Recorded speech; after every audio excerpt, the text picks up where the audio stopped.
Moms for Liberty really worked miracles. We have a crisis in America in public education. This is the future of our kids and our country. You are joyful warriors. And we are just getting started. Dana? Yeah. Oh. Good morning and welcome to the Fire of Liberty show. This is episode 1 and we are excited to have you with us.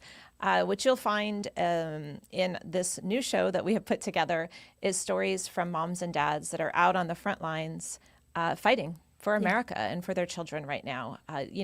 We started Moms for Liberty almost 5 years ago now, and there are so many stories that I feel like have not been shared.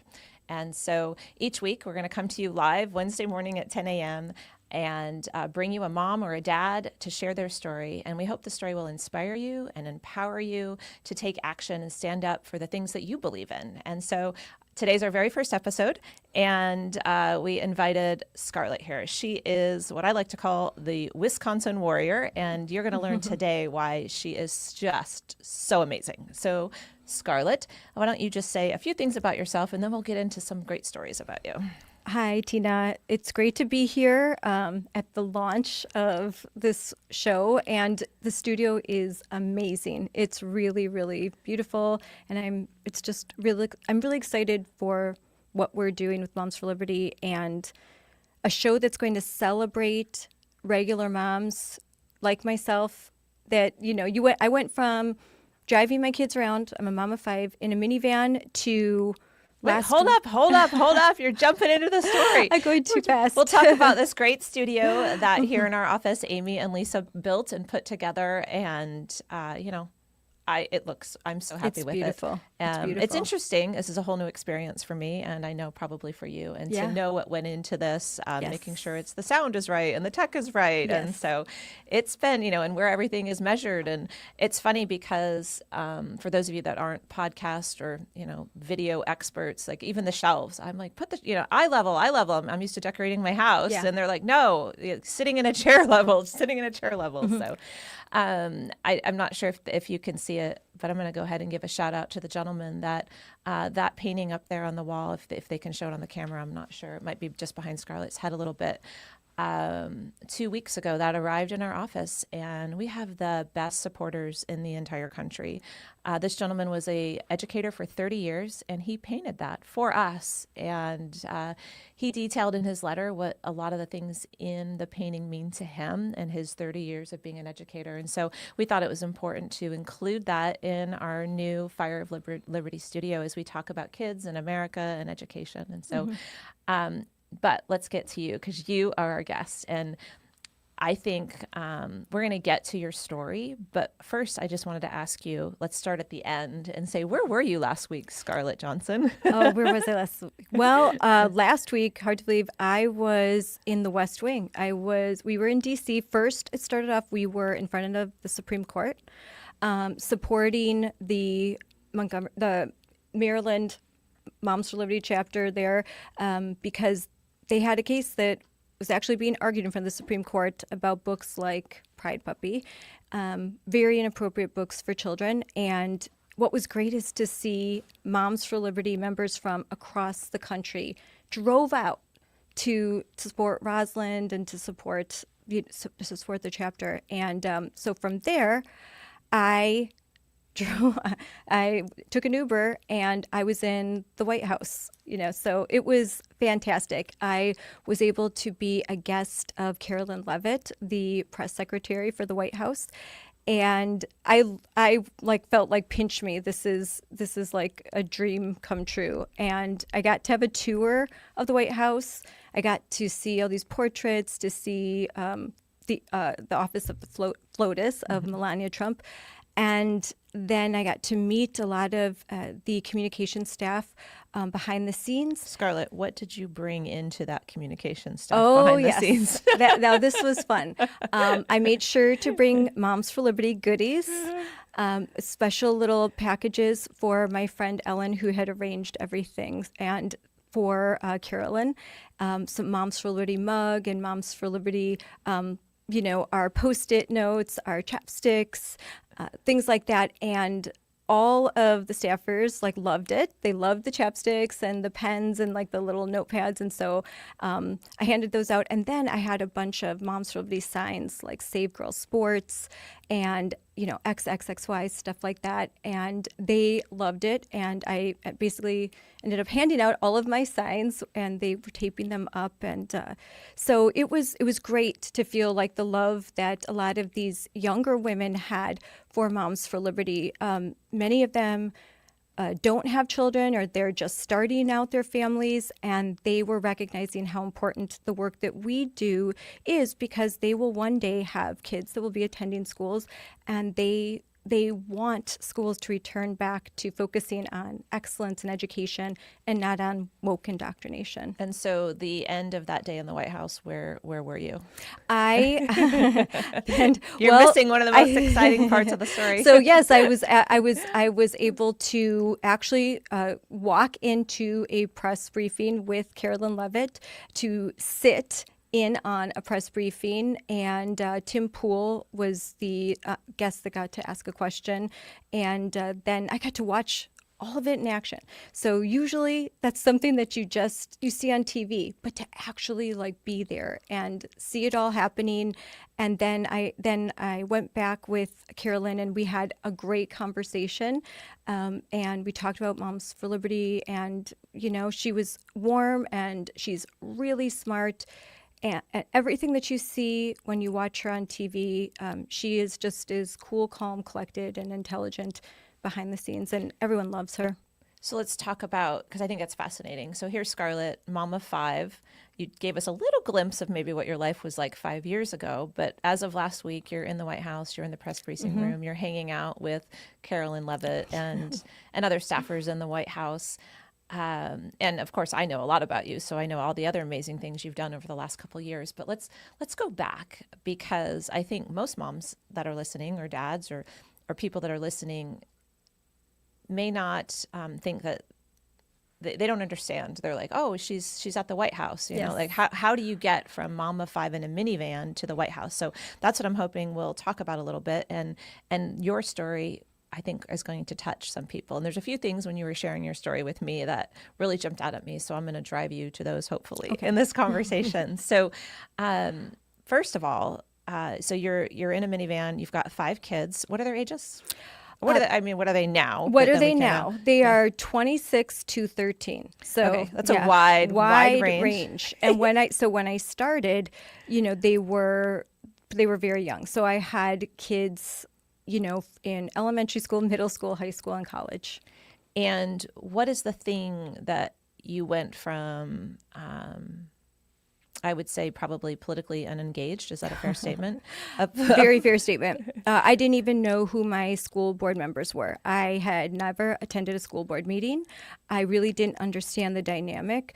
I voted in presidential elections, but, I really just wasn't that politically engaged. And so to go from that, somebody who isn't politically engaged, to where I was, my origin story starts like many of our moms with COVID. Yes, and I do. A lot of people know that we launched in 2021, and so it makes sense if that's when a lot of moms got engaged. Why do you think a lot of moms got engaged during COVID? They got engaged because our kids were hurting. And our kids, you think back, because it used to be that the left were like, for the children, everything for the children. But the children got left behind. The children got masked, isolated, treated like vectors of disease. The children were forgotten, and everything was shut down. So I was with my kids. We were all sheltering in our home, and I saw what began as, okay, this is just 2 weeks to slow the spread, turn into months, and anxiety, depression. My kids' world was turned upside down, and it seemed like no one cared. So was there a moment? Was this you think a period of time thing, or was there a moment where you're like, this is it. I've got to do something. I don't know what it is, but I got to do something. Or did it just kind of unfold over months? A little bit of both. It unfolded over months because you're engaged in little by little, you're doing the research, and then you're attending all these virtual meetings, like in your community, trying to figure out, is school going to open? Is my daughter going to be able to play basketball? Is she going to be able to go to ballet classes? Is my son going to be able to go to college? And so you're looking into that. But then the big moment was in August when my public school system in my school district in Mequon, they did a virtual school board meeting. We all tuned in. Like they actually, I think the whole system felt like couldn't even support how many parents tuned in. And they announced that they were not going to open schools and that the school board had abdicated. Just 2020 or 2020? 2020 in So August of 2020. August 2020. Here in Florida, Governor DeSantis had come in June and said, we're opening schools and we're opening them in August. He gave us the flexibility to open the first week, the second week, or the third week, but we were opening schools in August in Florida. We were watching from afar. Yeah. Like loving Florida, wishing some people even moving to Florida because of it. Yeah, I think a lot of people had a lot of Florida envy during that year. So you're in Wisconsin during this time, and it is 2020 fall, time for schools to open, and you get online and your school board says, we're not opening. They're not opening. We don't know when. Is that they said they don't know when, and they decided that they weren't going to vote as board members anymore. They abdicated that responsibility to the superintendent. Oh, Scarlett. That exact thing happened on my school board. So I was sitting on a school board at that time. Well, it didn't happen because I literally put my hands down and slammed them on the table during that meeting because our school board was leading in that. We were trying to decide if things got really, really bad and we couldn't convene in any way, shape, or form because at that point, you didn't really know what was happening. Who was going to be the one person that had the authority to make decisions on behalf of everyone else until we could convene again? And obviously, it's the elected school board chair, right? We're all elected officials. Yes. We've been given power by the people. The school board chair has been elected by the elected officials. There's nobody better. Nope, my board was doing the same thing. And one person on our board looked at me and said, she said, I would trust the superintendent over any of our elected officials any day. And that's when I was like, what? We have been given the authority by the people. He's a bureaucrat. I loved our superintendent, but he shouldn't have that authority, unchecked authority without any people or power of the people through their elected officials to hold them accountable. So, we were experiencing that in Florida also, and I think it's a systemic problem through school boards in general. Yes, and then the superintendent immediately said, well, I'm going to rely on the county health department. Oh, so he didn't even want the responsibility, right? It was just school board passed the buck. Abdicated. Right. Yeah, they passed the buck. And then the health department, well, I'm going to look at, what Fauci says. Yeah, everybody went up, CDC, whatever, and then you've got this man up there in D.C. putting on 27 masks. We're supposed to trust the experts, but turns out we were right about everything and they were wrong about everything. And that's the lesson that I have internalized, and I think that everyone should, that you have to trust, especially as parents. We knew what was right. We knew what the science was. I'd gone from stay-at-home mom to investigative journalist to I'm reading medical journals, and my son is in medical school, so I'm like, hey, explain this to me. Like I need to. So I can read, and that's what I would say in school board meetings. Listen, you're not an expert. Well, I can read. School board meetings. So let's talk about this. So you have that school board meeting. They're not going to open schools. I'm sure some things unfolded and happened. You're becoming more educated. You're reading medical journals now, which, you'd much rather be driving your minivan, I think, and going to soccer games. Yes. But at some point, you decided you were going to attend your first school board meeting and speak. Yes. Yeah, we did a lot of the virtual, like the meetings were virtual. Finally, they had to, by April 2021, they had to go in person because we had been protesting saying these meetings need to be in person. So I am going to be the first speaker among the parents, and I prepare my speech. I time it to 3 minutes. Hold on. At this point, have you ever spoken in public? No. No public speaking classes? No. Nope, no, and I had never wanted to. I had never had that desire. And so we have one a former chapter chair, I think in Georgia, that had told me she had never used a microphone.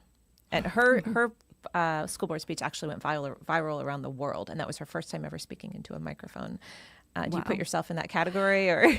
Yes, yeah. So, well, I actually threw up before my speech. I was so nervous. Yes, So, did you throw up in the bathroom? In the bathroom. Yep, Okay. I went in So the you're in bathroom and threw up, and then like had to gargle and like steady myself, and because it is a Is big that from nerves? from nerves. Nerves. I throw up from migraines, but I've not thrown up from nerves. So you're so nervous, and the room's like it's packed. You have one side all masked, and the other side, Team Sanity, just sort of like we're here for our kids. Did you have anybody with you? A good friend? Oh yeah, yes. Spouse? We had a large group. We had a large group with us, and my anybody husband with you was in there. the bathroom while you're throwing up? Oh yes, of course, Amber. She knows who she is.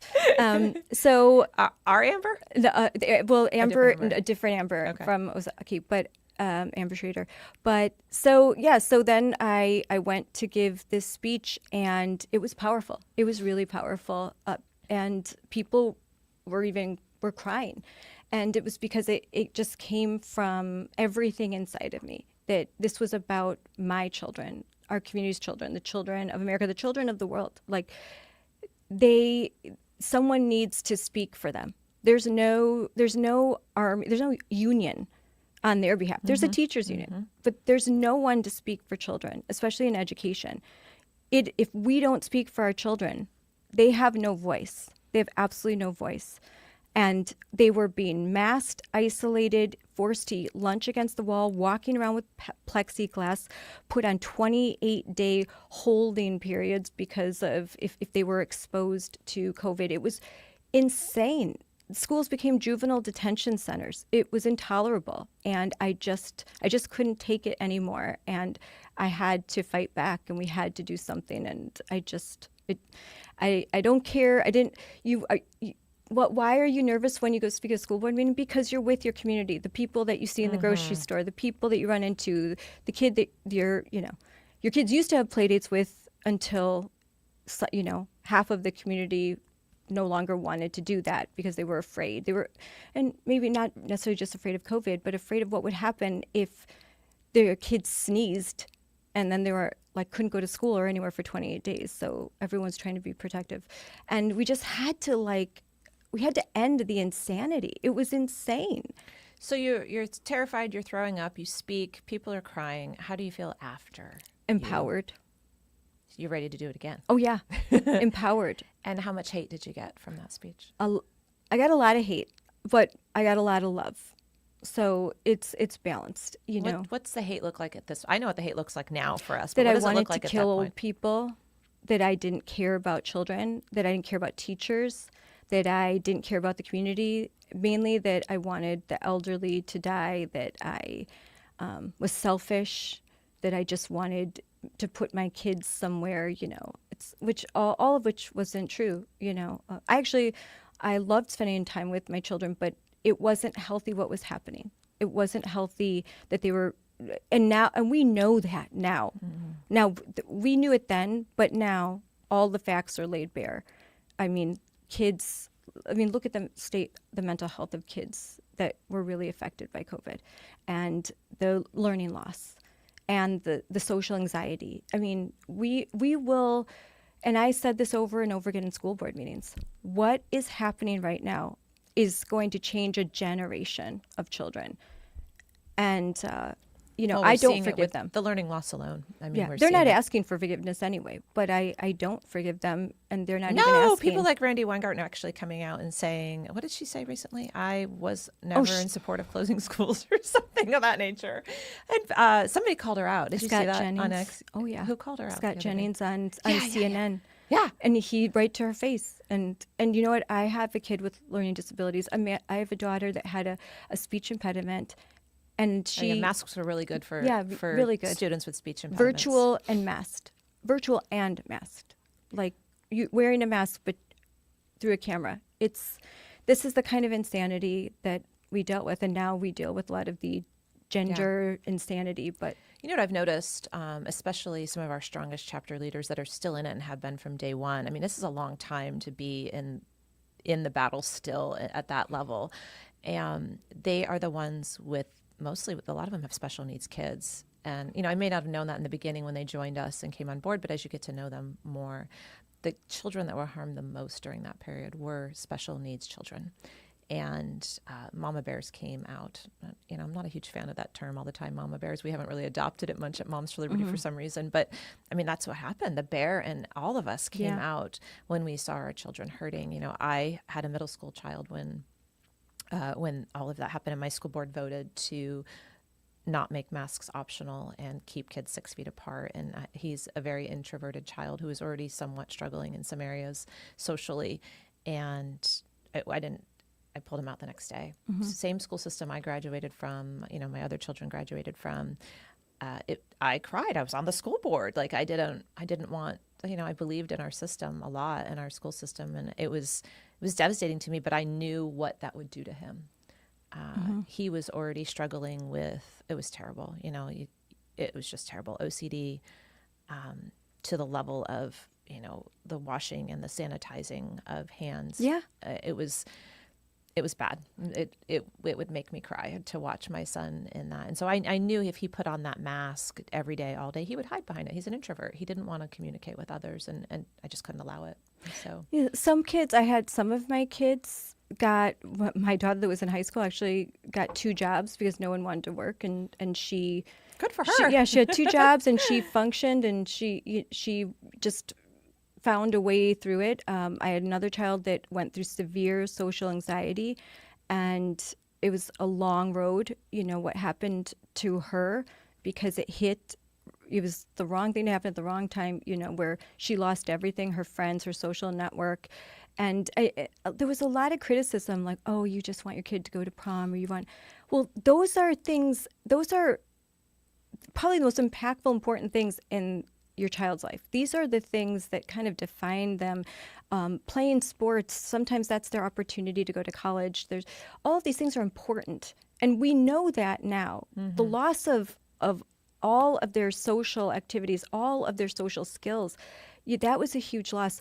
Then my youngest, and I know you'll find this hard to believe, she was actually staging protests at recess with masks, and she would steal all the masks from the office, come home, and her pockets full of masks. Goodness. And she's like, "Mom, I took all the masks, and now they can't give them to the kids." So she's my youngest, so she was awesome, and I was like, high five, that's great.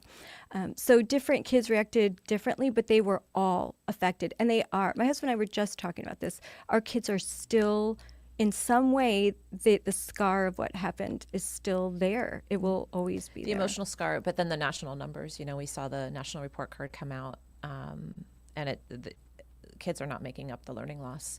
And I feel like a lot of us were waving the banner back then about the most harmed kids, and it wasn't just special needs kids, but kids in inner cities and Black and Hispanic children. Like the learning loss there, they're not recouping, and that's a whole generation, and possibly generational effects that are going to have a problem. And so I'll tell you, in Milwaukee, we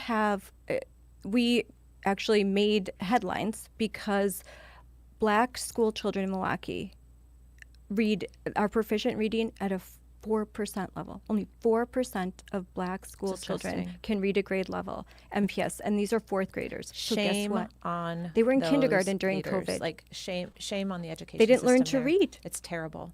And if you can't read, you can't learn. You can't learn anything. And where are you going to go in life? And we can spout studies here all day long about how the chances of the number of those children that are going to end up in prison, and you're just sentencing them to a life of struggle and pain, and it's criminal. Yes. It really is. It's criminal. So let's talk a little bit more about your journey.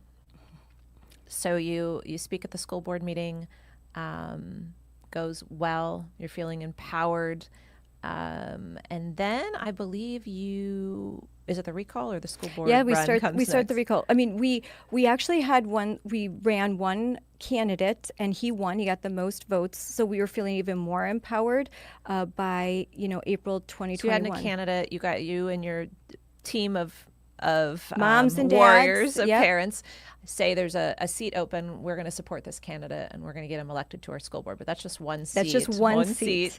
And so that happens. Yes. And so good job, right? Yeah, Okay. we were happy, but still the vote was 6-1 to keep masks on. Okay. And So now you got 5 more school board members to take care of.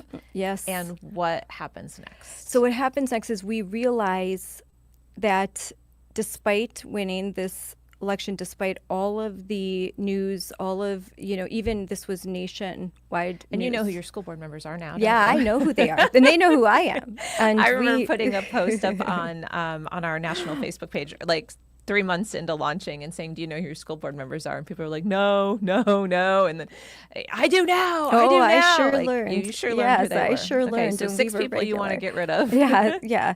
But so we thought, okay, they're going to listen to us now. No. And they still would not vote. They still would not take back that voting power. Wow. They were still arbitrary guidelines for COVID. And they would have, there was even a case where in a elementary school, all the kids were masked for a Halloween party, but all the teachers weren't. And the teachers, we saw those pictures. Yeah. Maybe not from your school, but what's her name in Georgia? And it's just despicable. Yeah. Okay, so what? So we decided to recall 4 school board members. What's that take? What is a recall for a mom or a dad that's listening right now, and what they may not know what a recall is? So recall is basically because the elections had already happened, there's certain statutory guidelines. There were 4 school board members that we could statutory recall according to Wisconsin law. And what that is you force another election.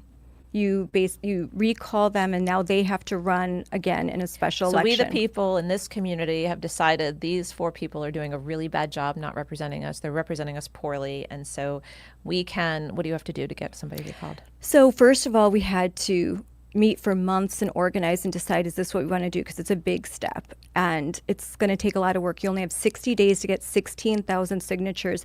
And this is a community of 16,000 signatures in 60 days. Guys, that is not easy to do. Not in a small when you run community. for office here in Florida, I think I had to get 1,000 signatures. It takes you months to get, because they have to be, I'm sure they have to be qualified signatures. Yes. It can't just be, everyone is checked if the signature's not right, if they're not, Yes. they have to be a registered voter, I'm Yes. sure. All of those things. You have to get their address, their phone number. You have to have them sign. And we were doing 4, so they had to sign 4 sheets. Oh my goodness. And so we had a little trick with that. We would say, can you sign? Oh, and wait, there's 3 more. Just go ahead real fast. Do the other 3. Yeah, and there's no real fast because you have to have every bit of it filled out. And they Everything. are sticklers. At least They are here they are. sticklers. They'll throw them out for anything. Yep. And actually, when we had all of them, we had committees with stacks of these where moms would get together till late at night, going through line by line, making sure, oh, wait, they didn't check this. We have to go drive How many back. people you have working on this? Oh, we had about 30 moms. Okay. And some dads, too. Yeah. Some dads. Okay. It was And so you need 16,000 signatures in 60 days. Did in you get 60 them? days. We did. We got them. The And where are those 4 school board members? well, most of them, so we finished, we did the recall. We were laughed at. We were made fun of. We were standing on the side of the road to get signatures. We stood in front of the public library, in front of grocery stores. We went to churches. We knocked every door in our community, probably twice. We went on radio, everything. And a lot of the left just made fun of us and thought this ridiculous until we actually got the signatures. One of the best days of my life, because it was right before the due date that we got the signatures, and then we got more. We actually got 400 what was more. that moment like? Because I can't imagine the amount of work that went into this. And, and if everyone can think about the heartache and the pain, everything you're going through, these people, your elected officials are not listening to you. You get a win with one, they're still not listening to you. You go through all this work, and then you realize you have met the requirement. So we had to we're always counting and going through and making sure. And so I think it was the 2 days before the deadline, we're standing out in front of, on the road with our folding table and our signs that we duct tape. And the count comes in. My friend announced, we have the signatures right now. And there was lines of cars to continue to sign because the momentum had hit. So great. So we're like, we're going to get more. Great, we need more. We need a buffer. We need more. But By the end of that night, we had 400 more. So we had 16,400 signatures. So great. We were crying. We were crying. We were dumping water on each other. We ordered pizza. It's like you were a sports team that just won the Super Bowl. Our kids were there cheering with pom-poms. I have pictures of it. It was we were weeping, hugging each other, crying. We did it. It was such a win for our kids. And national news the next day when we delivered these to the Mecklenburg-Thiensville School District office, we had national news everywhere following us around, AP News, following our journey, watching us turn them in, all of this stuff. And we were so proud. And then came the really hard part. The really hard part? The really hard part was the special election that had to occur you had now a really short period of time to run 4 people against those 4 school board members. And that's when the teachers' unions, Democrat Party got involved. Well over $200,000 was spent to defeat us. And the things they said, the headlines, lawsuits, we were unprepared for. There's no machine like the teachers union tied to the Democrat Party and what they can unleash on, 30 banter of moms and a few dads. It could be soul crushing if you're not strong enough. Really, I was the Young Turks had a podcast about me and called me a white supremacist. I'm Puerto Rican. Anti-Semitic. My sister's Jewish. My kids went to Jewish day school. They said that I hated old people. Every terrible thing that you can say about somebody. Did that impact you? At first, this was the first time something like this had ever happened to me, and I cried and cried. And I was told by a lot of people, don't respond, don't say anything, even politically savvy people, because I did have people that were helping. But the chairman of the Wisconsin Republican Party, Brian Schimming, at the time he didn't have that position. He was a mentor, and he just said, "No, you had to fight. You had to fight back." And a lot of other people said, "Fight back," and so I did. And I put out my own op-ed, and I started to do more media and defend myself. And I didn't roll over and take it. And that is really how I got to where I am now, surviving that. Because once the machine comes after you and they unleash an arsenal, everything they have, and you're still standing, I realize now there's nothing they can do. They have done their worst, and I survived. And that makes you so strong. That is a superpower. And I think if there's one superpower I have, it's that I know I can survive anything that they say. How did that impact, so all those attacks, how does that impact your family, your sister, who you said your sister was Jewish? It was hard. It was hard on my family, but when I refused to back down and they saw the impact that had, and they were there with me, we'd go to the grocery store, and in person, online, the keyboard warriors, they say mean things. In person, all I had was thank you, hugs, thank you for what you're doing for kids. Thank you. My kid, the stories that people would come up to tell me about their children and how they felt no one was fighting for them. But when they saw me, they had the courage to fight, and they were just happy that there was someone that was willing to just take all the slings and arrows. And at some point, my dad's a U.S. Marine who re-enlisted after 9/11. So he's much older, and it took him like a year. They had to find his whole his files on microfiche. So he did 2. They called him Pops.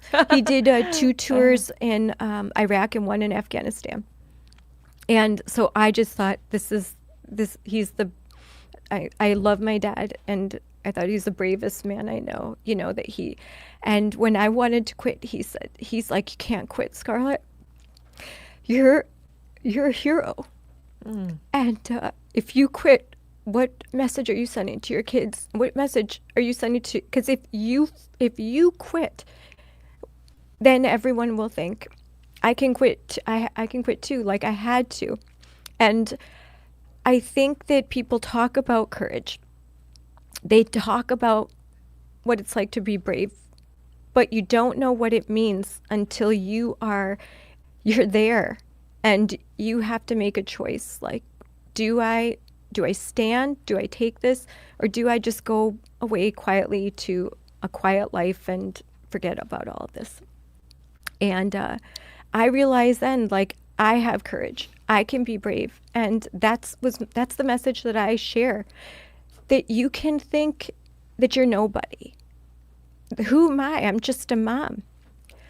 But you can make a difference if you're just brave enough to just take that chance, because so few people are. And when you do it, courage is contagious than one other person. And pretty soon you have an army behind you. And so I only like to talk about all the terrible things that happened, because I don't care. Now I'm here. Yeah. It doesn't matter. I don't read the comments. I don't read the comments anymore. You don't No, read I them? never do. I never read them. I read almost every comment, even that comes to Moms for Liberty. I still read them all. I don't know why.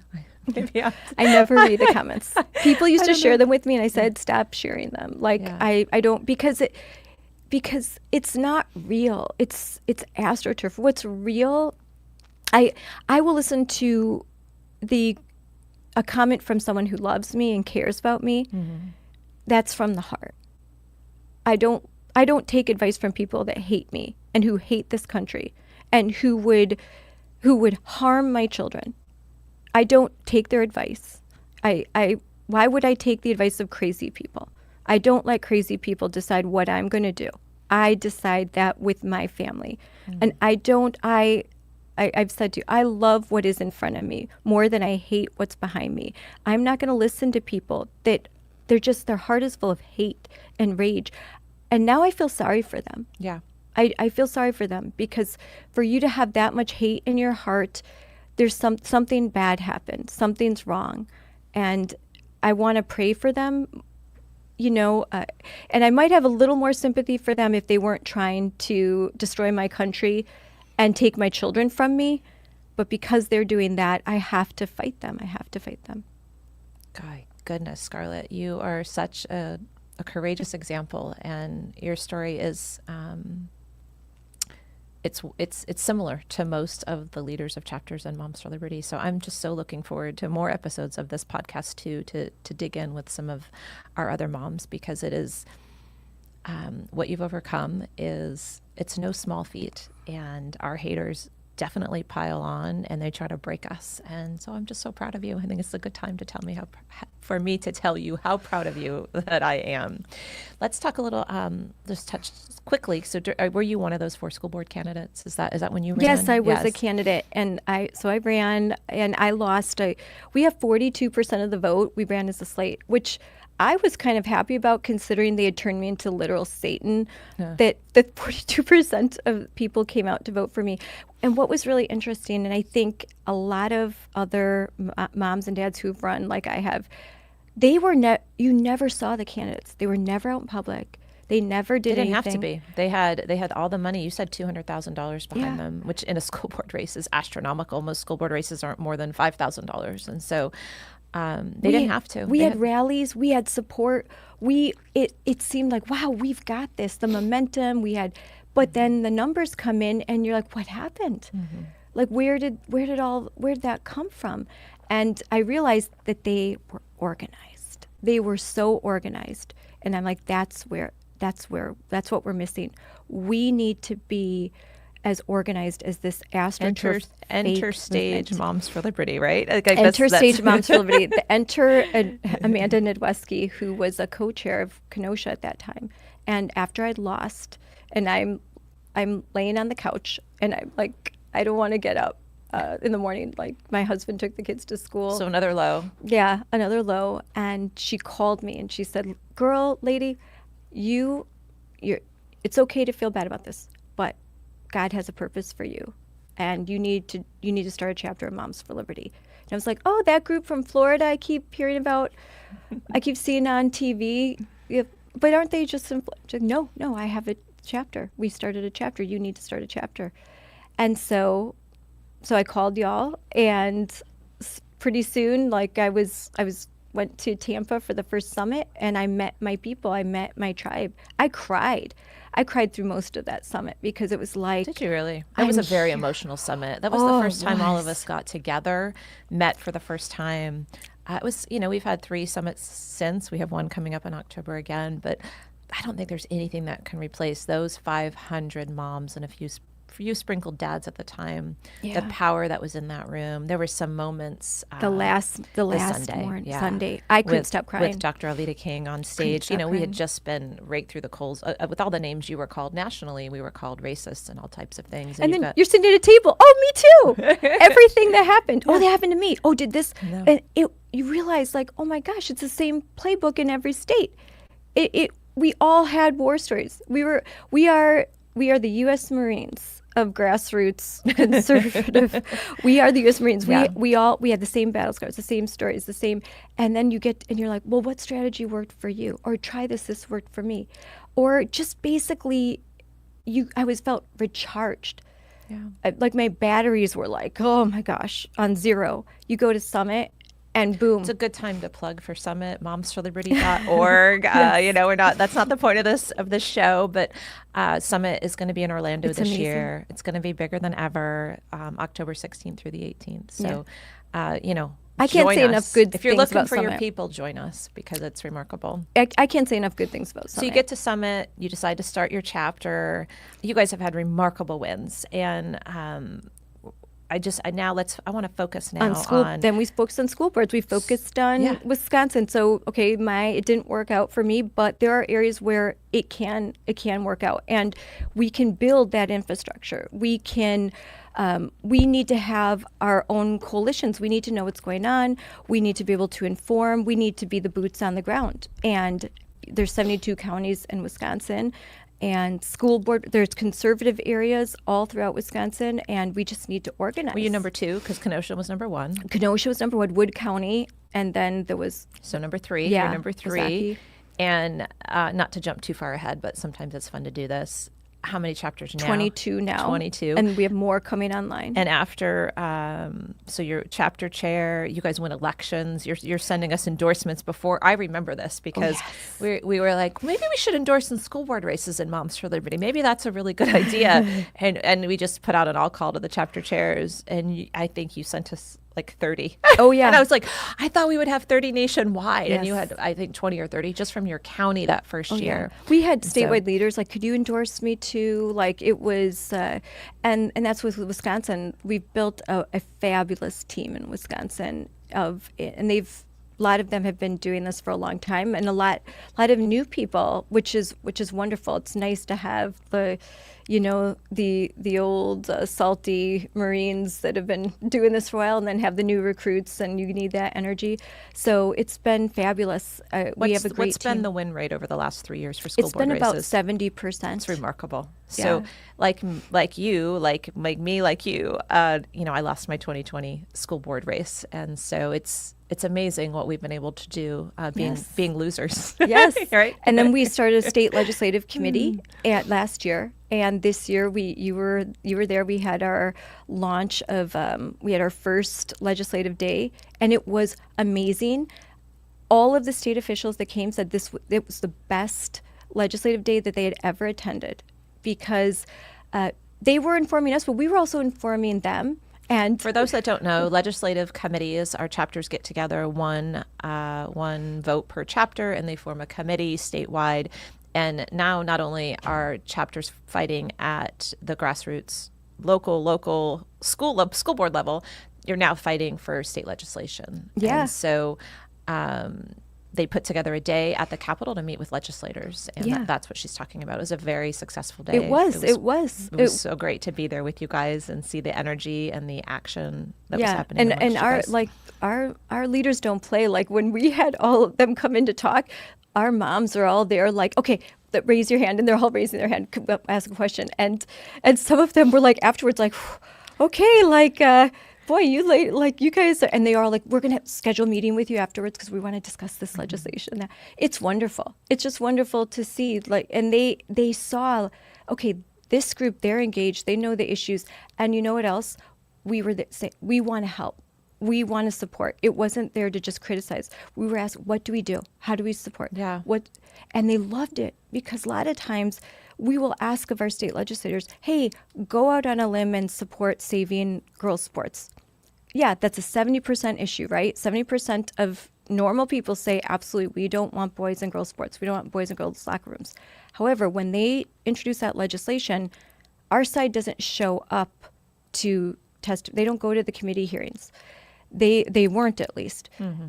But the other side, every capital is in usually a pretty liberal, progressive area. It's usually near a big college campus. So the clown cars will show up, and hundreds, if not thousands of people will show up opposing that legislation, making their lives just unbearable. So that's why they don't like to do it, because they're like, well, I'm doing this. Where are you? Right. Who supports? Does anybody really support this? You're trying to represent the people, and no one shows up to speak. I saw that serving on a school board. You know, we'd have literally 1,000 in my school board meeting, Red for Ed, Moms Demand Action, protesting. And I'd be like, is there anyone out here that would like me to vote the other way? And crickets. Yeah. I'd called up the GOP. Is there anybody over there that would like to come down and support this? Do you want me to vote for it? Well, we're interested in this and that, and we're in foreign policy. I'm like, this is your local school. It's our biggest budget in the county. Yes. It is the biggest employer in our county. Yes. It is the most important thing that's happening right now. Well, Yeah. Half of your property taxes, biggest employer. It's huge, and no one was showing up, and that's kind of what I realized, that a lot of these things happen because I never showed up before. And so we can't get complacent. We have to show up. Yeah, you might miss. Sometimes I miss one of my kids' games because it's a school board meeting or because there's something I need to do. But that's something, like, you don't want to do too much of that, but every once in a while you have to do that. Or you'd rather be home. I'd rather be doing anything else. These are not fun meetings. These are not fun meetings. Committee hearings, sometimes they they go are 13 hours long. long. Yeah. Not fun. Although they can get very interesting, especially when it's about the gender identity issues, because the people that come to talk, it's very interesting. You have to see it. Let's fast forward to just this last year. 2024, Wisconsin was one of Moms for Liberty's focus states. To see what it would look like for Moms for Liberty to activate voters on the issues around education, around parental rights.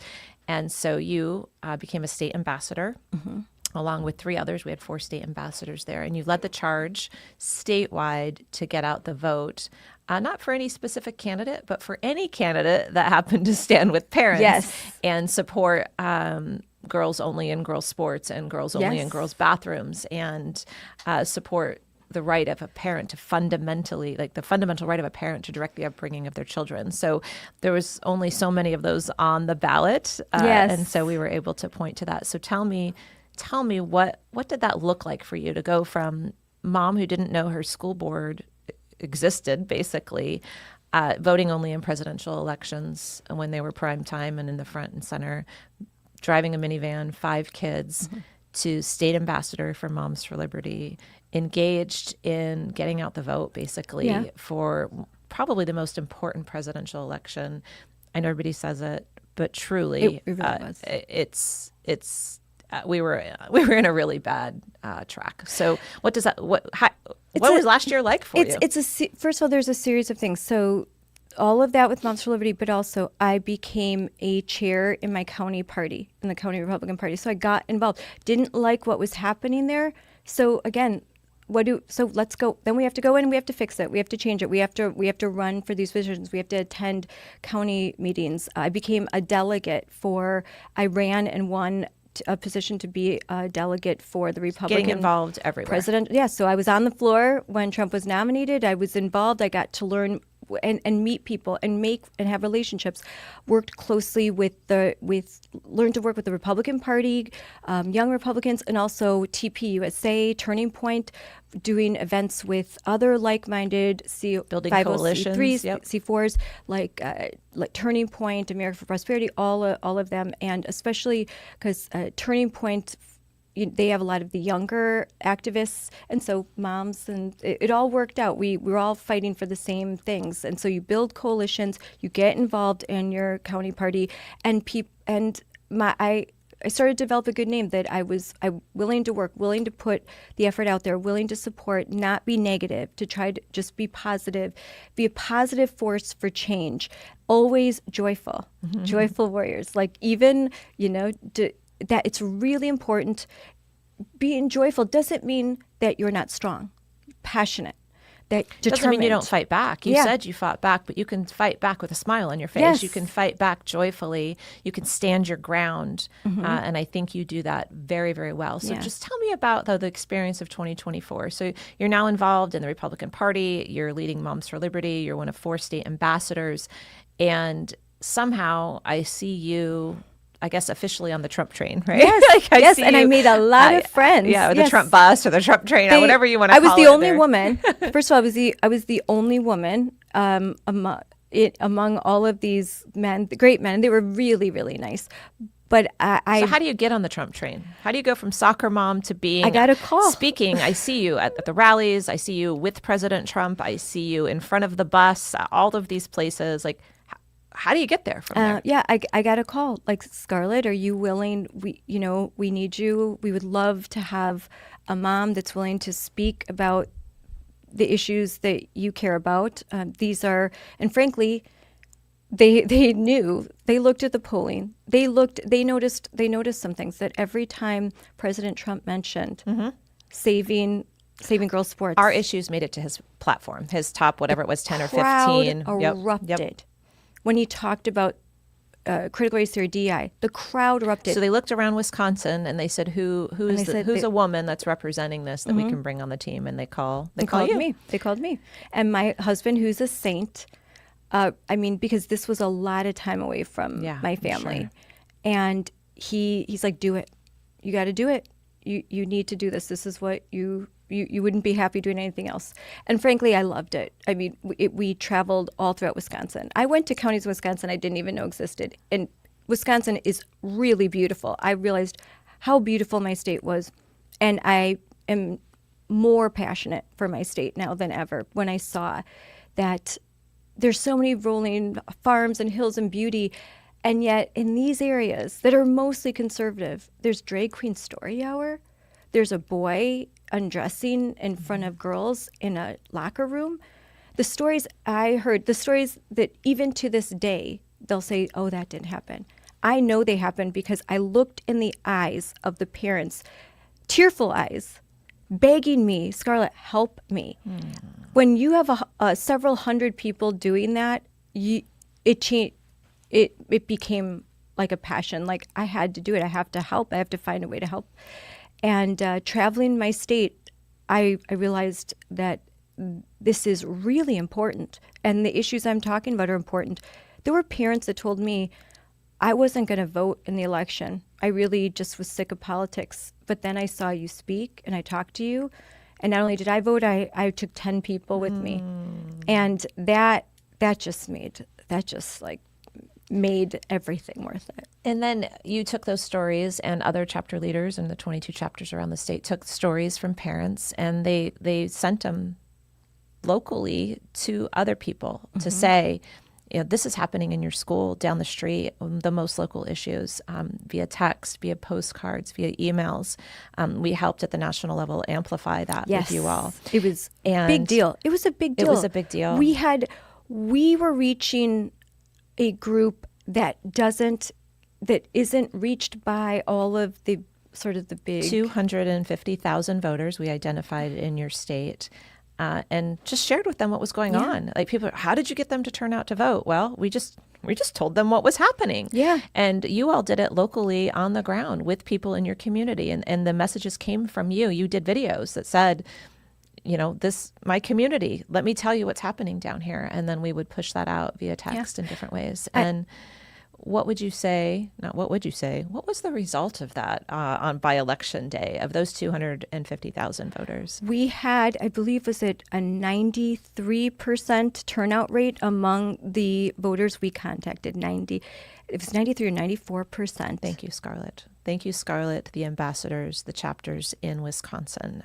You, in my opinion, delivered Wisconsin for sanity. Like you always like to say, team sanity. That's what you say. Well, I say thank you. Thank you for fighting for us. Thank you for providing us the opportunity to have these resources that we had wanted so much. Thank you for listening to grassroots. So many organizations say that they want to help and then they don't follow through, but you followed through with your leadership with Moms for Liberty. You came through for us and proved that if grassroots organizations like ours, if we have the resources, we can make a difference. You don't need the big flashy things sometimes. Like it is the people on the ground that know their community that can make a difference. Someone comes in from California and says, "Oh, hey, vote."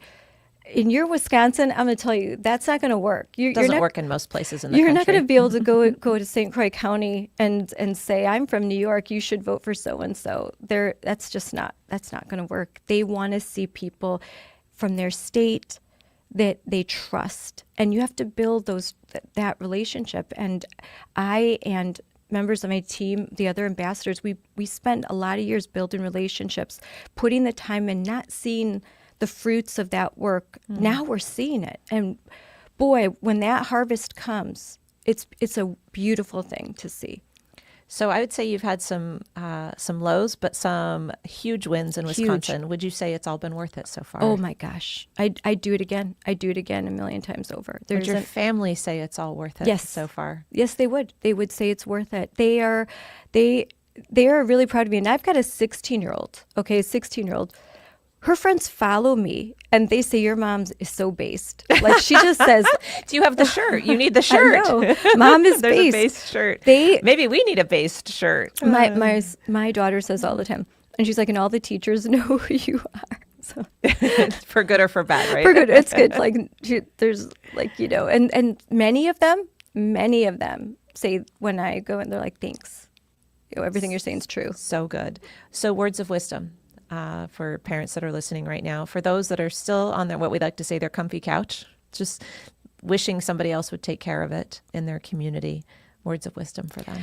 I would say get involved because it's fun, to be honest. Like it is fun. You meet new people, you make a change.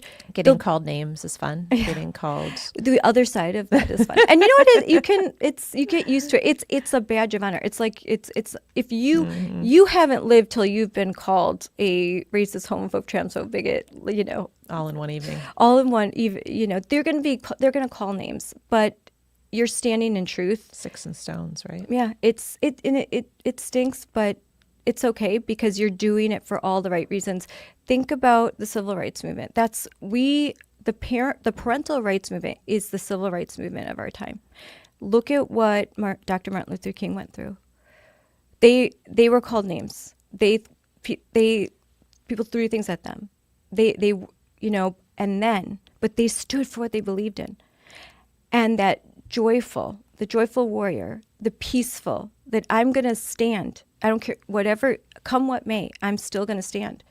That won the hearts and minds of America. And we are doing that right now.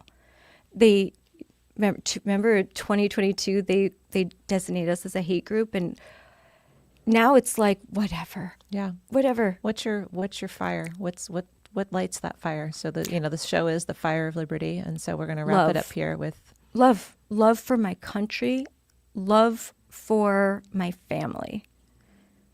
I love what is in front of me. It's not that I hate what's behind me. I don't hate. I love, and I have to fight for the things that I love. And I love this country, and I love everything. But I love going to DC. My heart sings. Everything that we stand for. We are the greatest country in the world, and I refuse to, Ronald Reagan said, we don't want to be the generation that sits on the porch and tells our grandchildren what America was like when we used to be free. I refuse to let that happen. This is the Alamo. There is no back door. The only way out is through. If you don't pick a side will pick you. So pick a side with us. And if you're not a member of Moms for Liberty, you need to be, because, you will have friends, you will have fun, and you will have a purpose, and you'll make a change. Okay. I think that's a pretty solid ending to a fantastic interview. I appreciate you coming all the way to Florida, to the beach. I know it was really hard. Oh, yeah. Hard so to come down here out of Wisconsin. It's raining there right now. And join me for our very first episode. I just love talking to you. It's just an honor to have you as a member of Moms for Liberty and representing Moms for Liberty.